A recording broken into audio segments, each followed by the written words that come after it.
প্যানের উপরে এভাবে কখনো কি টমেটো কেটে দিয়েছেন? এই টমেটো দিয়ে যে কি মজার একটি রেসিপি তৈরি করা যাবে সেটা ভিডিওটা না দেখলে বুঝতে পারবেন না। এটা যে এমন এক লোভনীয় রেসিপি, কেবল এই ভিডিওটা দেখলেই বুঝতে পারবেন এটা কত দারুণ রেসিপি। এই রেসিপি তৈরি করার জন্য কেবল টমেটো থাকলেই হবে। আর বাজারে এখন টমেটো খুবই কম দামে বিক্রি হয়। আর এই টমেটো দিয়ে কিন্তু এই লোভনীয় রেসিপিটা তৈরি করে নেব। বন্ধুরা দেখে বুঝতে পারছেন টমেটো গুলো আমি ফালি করে নিয়েছি, দিয়েছিলাম সরিষার তেল, তার উপরে মাছের দুইটা পিস দিয়ে আমি ভেজে নিচ্ছি। আমি এখানে রুই মাছটা ভেজে নিচ্ছি, আপনারা যে কোনো মাছ নিলেই হবে। এবার ভালোভাবে এপাশ ওপাশ করে উল্টে ভেজে নিতে হবে। এটা এমন সুন্দর করে ভাজতে হবে যেন টমেটো গুলো একেবারে চাপ দিলে গলে যায়। দেখেন আমি টমেটো আর মাছগুলোকে কিন্তু দারুণভাবে করে নিয়েছি। এবার শুকনো উপকরণগুলো ভেজে নেব।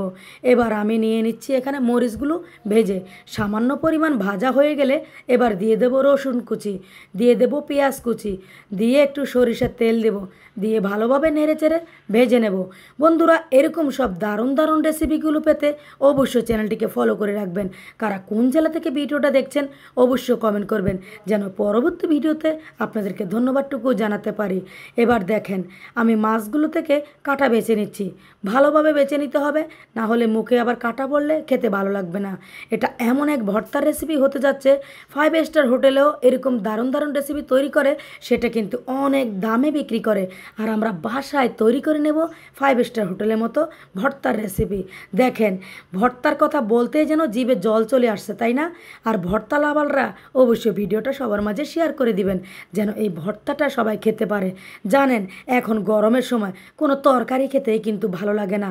এভাবে যদি একটা ভর্তার রেসিপি হয় তবে কিন্তু ভাত খাওয়া যাবে অনেকগুলো। দেখেন সরিষার তেল দিয়ে কিন্তু আমি ভর্তাটা তৈরি করেছি।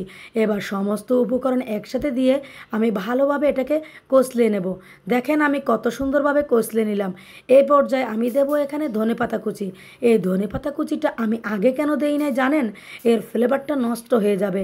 এখন দিয়ে কেবল হালকা হাতে পেস্ট করে নিলেই কিন্তু আমার ভর্তার রেসিপিটি রেডি। দেখেন এটা কত লোভনীয় হয়েছে। এটা যদি গরম ভাতের সাথে মাখিয়ে খাওয়া যায় এটা অন্য লেভেলের একটি টেস্ট চলে আসবে। এবার ভর্তা তৈরি করতে করতে আমার জিভের পানি আর ধরে রাখতে পারছিলাম না। এবারে আমি এতে কিছু ভাত নিয়ে ভালো করে মাখিয়ে নেব।